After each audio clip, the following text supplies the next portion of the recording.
Ayo ikut menjadi bagian dari perubahan besar bangsa ini bersama Sahabat Pekerja Indonesia.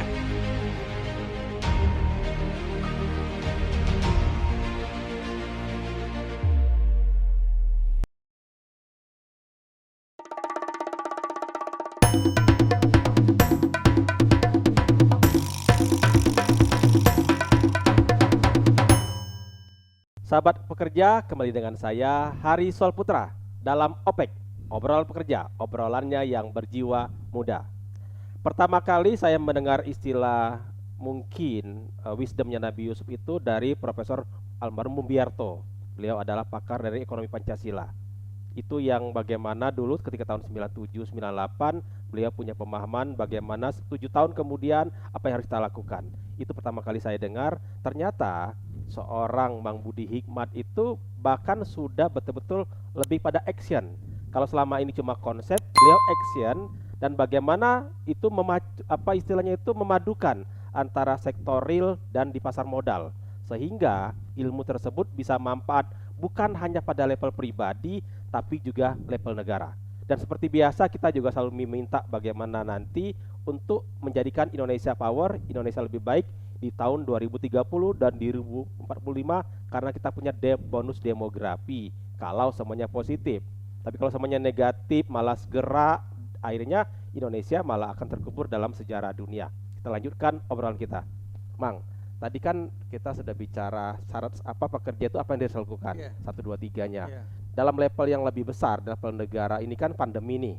Kita nggak tahu berapa lama. Kalau berkaca pada tahun 1918 itu 6 tahun baru selesai pandemi. Kalau sekarang nggak tahu sampai kapan. Iya. Tetapi kan rumusan ini kan fundamental. Iya. Kalau ini dijalankan, jangankan sekedar pandemi, lebih hebat dari krisis pun, apapun itu dengan rumus ini bisa. Itu bagaimana, Bang?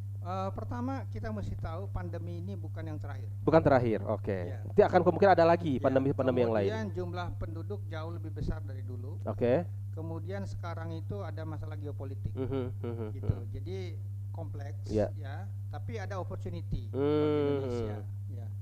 Nah, artinya kita mesti tahu ke depan tuh apa. Iya. Kita ya, hai orang-orang beriman, hendaklah kalian mempersiapkan diri yang di masa akan datang. Kita mesti tahu. Iya. Semua krisis itu terjadi kalau penduduknya tua, banyak utang, tingkat pajaknya tinggi. Oh, Ini. tiga itu ya. Kalau dia itu banyak Banyak utang. ya kapasitas belanja turun. Turun. Ekonomi nggak bergerak. Iya. Ya. Kalau penduduk menua, siapa yang menggerakkan Menggerakkan ekonomi yang Seperti di produktif. Jepang, mereka cenderung melemahkan mata uang buat ekspor. Ekspor. Iya, Karena di iya. domestik kan malah ada masalah politik juga antara generasi tua yang muda. Di Jepang terkenal sekali. Kemudian kalau tingkat pajaknya udah ketinggian, itu susah bagi negara untuk melakukan yang namanya redistribusi. Nah, pemerintah kita ada baiknya pendidikan pajak itu dari SD. Tapi ditunjang ini welfare state. Nah, seperti anak saya di Jerman misalnya, dia itu waktu kuliah murah. Tapi ketika dia mulai kerja, dia lihat, saya lihat nih, bagian anak saya itu apa. Memang di situ ada pajak. Iya. Tapi ada juga yang disisihkan untuk asuransi kesehatan, ada juga dana pensiun. Oh, nah ini udah oke. Ibu Nabi Yusuf menyisihkan dengan paksa. Iya, iya, iya. Nah, masyarakat kita kan marah-marah kalau Marah-marah. ada iuran jam sostek, iuran ini kan. Mungkin karena trust mungkin, Bang, enggak? Satu sisi trust, Iya. satu sisi trust kita harus dorong Iya. ya, bahwa pengelolaannya bagus, Harus dan bagus. lain ya.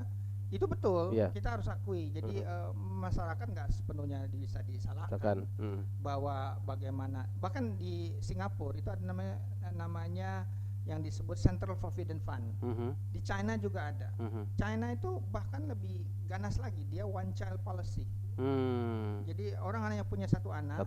Karena dia itu cuma punya satu anak, kemudian istri bisa kerja double income, income-nya berlebih, ditaruh di industri keuangannya, dia bisa menggerakkan ekonomi. Gitu. Nah, ini kita bagaimana menciptakan seperti itu. Saya lihat sih kita itu kadang-kadang ya, pemerintah itu tidak punya keleluasaan untuk tegas. Ya. Ingat di surat Al-Hasr itu yang kepemimpinan itu kan, Al-Malik Kudus ya, raja berkuasa tapi artinya suci. Tapi ujungnya tuh mutakabir loh. Mutakabir tuh bikin orang lain ngeper. Ini kebijakan memang gak enak, ya, tapi walal akhiratu khairul laka minal ula. Di kita itu seringkali kebijakan nikmat membawa sengsara. Populis aja. Populis. Itu bahaya. Iya, Amerika populis loh. Amerika tuh bisa menjelang kejatuhan loh dia. Karena populis itu susah ditahan. Iya. Makanya kita karena menyenangkan satu sisi ya. Negarawan yang ngasih contoh. Orang kan ngelihat bagaimana ya kata pejabat dan lain-lain. Kita perlu punya sistem yang bisa memilih dan lain-lain yang memang orang yang kredibel. Nabi Yusuf itu hafizun alim, itu birokrat. Tapi kalau pemimpin itu Nabi Musa, qawiyun amin, kuat dan dapat dipercaya. Gitu. Nah sekarang Indonesia kan udah ada visi, pengennya 100 tahun kemerdekaan kita. Kalau Pak Jokowi itu pengennya GDP per kapita kita 320 juta per tahun per orang, ya. Jadi income kita nih 320 juta per tahun per orang. Tapi kita harus sadar, ya ini juga masukan juga bagi Pak Jokowi misalnya. Apakah visi itu sudah diikuti oleh misi dan aksi? Gitu. Jadi misalnya kalau penduduk menua berarti itu bukan dari income dari pekerjaan, tapi dari peluruhan aset. Berarti ini angkanya cenderung intimidating kalau bahasa Inggrisnya ya. Jadi kalau kita dudukkan proyeksi demografi dan kemakmuran, kalau misalnya kita gunakan Pak Jokowi 320 juta, misalnya orang udah menua katakanlah 2030, kalau dia berkeinginan atau diberikan Allah hidup 20 tahun, berarti aset dia bisa kita tebak 320 kali 20 6,4 M. Ya, jadi kita nih bisa membantu nih teman pekerja ya, sahabat pekerja ya, bagaimana yang kerja misalnya katakanlah 25-30 tahun itu mempersiapkan punya aset. Nah makanya approach-nya saya tuh berganti loh dari ekonom yang kelihatannya sempit, policy reader, ke wealth planning. Dan saran Nabi Yusuf itu, ayo ikut menjadi bagian dari perubahan besar bangsa ini bersama Sahabat Pekerja Indonesia.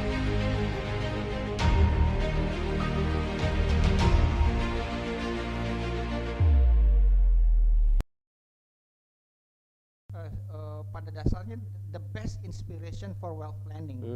Gitu. Setiap orang punya masa sapi kurus makan sapi gemuk gitu ya. Bagaimana yang harus dilakukan tuh mempersiapkan masa depan.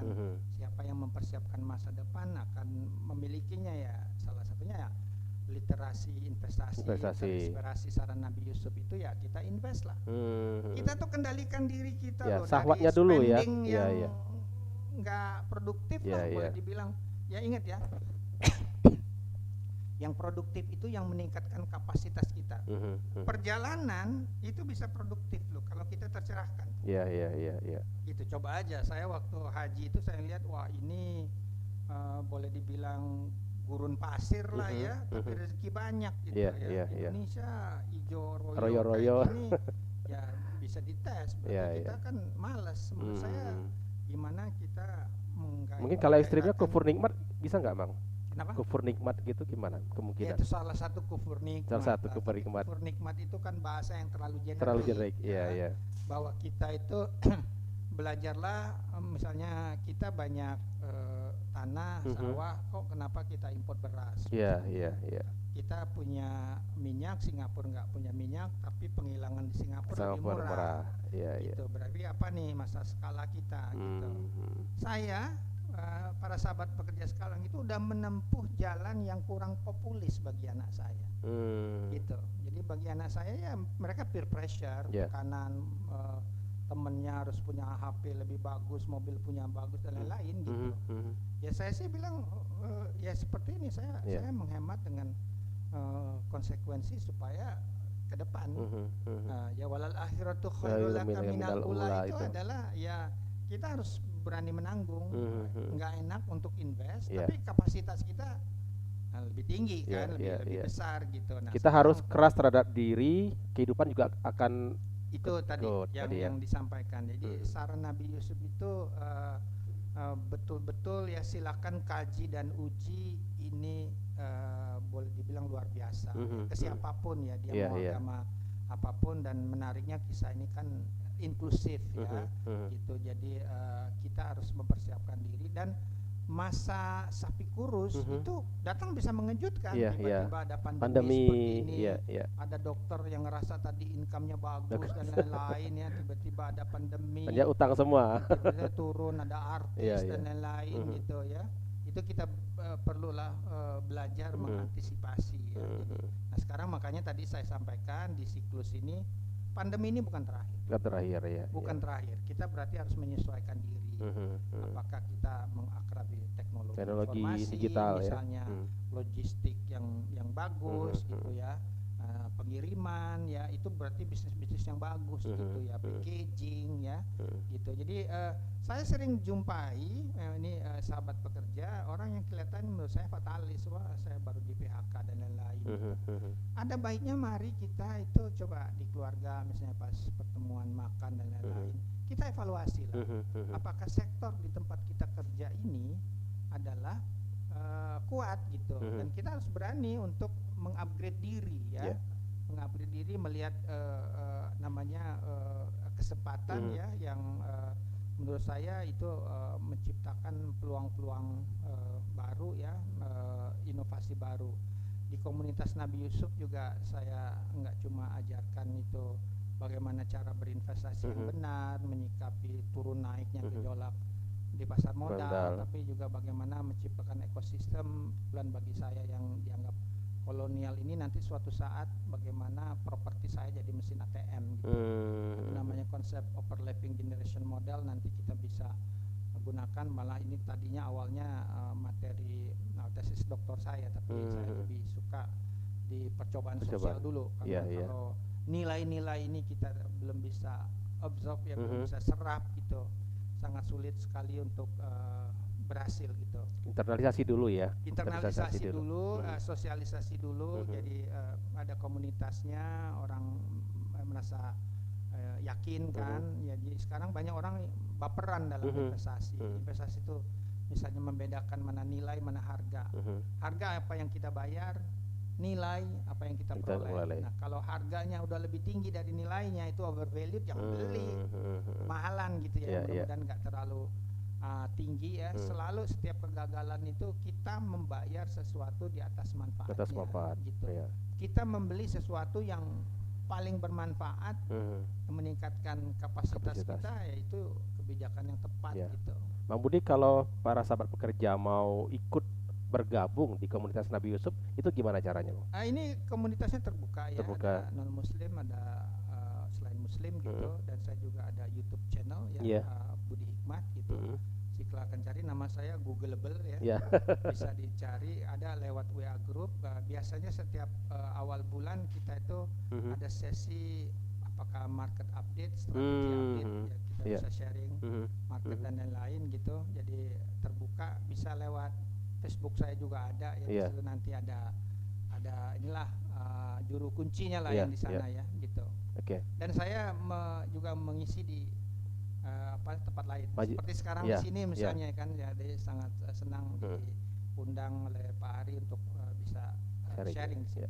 Bang Budi, kalau kita bicara kan kalau di Maslow itu kan aktualisasi diri tertinggi, aktualisasi diri.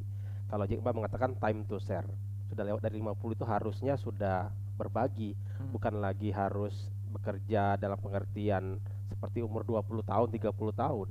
Ada nggak achievement atau mungkin the dream, the end of the dream yang Bang Budi inginkan itu? Wa tawaffana ma'al abrar. Wa tawaffana ma'al abrar. Itu. Jadi saya pikir Allah sudah memberikan demikian banyak hal kepada saya. Hikmat misalnya, saya menyadari hikmat itu ternyata diapit 2 ayat terkait dengan kegemaran infak. Yu'til hikmata may yasha' wa may yu'tal hikmata faqad utiya khairan katsira wa may yadhakkaru ila ulul albab. Itu di surat Al-Baqarah 269 itu diapit 2 ayat. Jadi, nah infak tuh nggak cuma masalah uang kan, ini masalah share ilmu dan lain-lain. Dan sebenarnya background saya, pengalaman spiritual saya sih ad-duha gitu. Ad-duha. Makanya setiap hari saya sholat duha 4 rakaat gitu, sedekah gitu ya. Itu ya tadi untuk melestarikan prasangka baik saya kepada Allah, optimis saya kepada Allah. Biasanya saya baca ad-duha surat syukur, Ya. al-nasrah surat sabar, kalau warafa'na laka Zikra. dzikra itu berarti ada 3, bersama kesulitan ada kemudahan. bersama kemudahan. Setelah selesai satu pekerjaan Siap-siap kerjakan yang untuk lain, kemudian hanya kepada Tuhanmu engkau berharap. Saya baca lagi. Iya, Pokoknya iya. surat yang terkait biasanya bersih, sabar, syukur, ilmu gitu. Ya, itu yang jadi rutinitas Ya. sehari-hari. Dan seringkali dalam perjalanan hidup saya cuma diarahkan saja, mau ke sini ketemu Iya, Mas iya. Ari, ya ada kesempatannya, kira-kira gitu. Artinya apa ya? Kan dalam dunia itu kan harus ada keseimbangan, ada syukur, ada sabar, ada cinta juga. Jadi kalau saya mengatakan ini adalah mursyidnya ekonom dunia. Enggak, yang pintu hikmah itu bersih, sabar, syukur, ilmu, kuncinya yang cinta. Oh, kuncinya cinta. Kuncinya Cinta. Nah, gitu. Ya, baik. Sahabat pekerja, ini luar biasa. Ini kalau kita ngobrol ini bisa nggak lebih dari sejam, mungkin bisa berjam-jam kalau diulik terus. Apalagi kalau sudah terkait dengan waktunya berbagi, beliau punya banyak waktu. Tetapi kalau kita ingin intens ikut beliau, jadi menti beliau, itu banyak sekali, dicari saja Budi Hikmat, itu bisa di YouTube, bisa di Facebook, bisa juga di Telegram. Nanti kita bisa belajar lebih banyak bagaimana untuk implementasi ala Nabi Yusuf, baik kemakmuran pribadi ataupun kemakmuran negara. Dan terima kasih sahabat pekerja sudah mendengarkan, sudah menyimak obrolan kami sepanjang ini. Mudah-mudahan ini adalah menginspirasi, mengedukasi dan memotivasi kita untuk selalu lebih baik. Dan yakinilah bahwanya bersama-sama kesulitan selalu ada kemudahan. Dan insya Allah kita akan mendapat keberkahan seperti yang kita cita-citakan. Terima kasih. Mang Budi, makasih banyak. Sama-sama. Akhirnya kita bisa bakso Palembang. Bang Galo.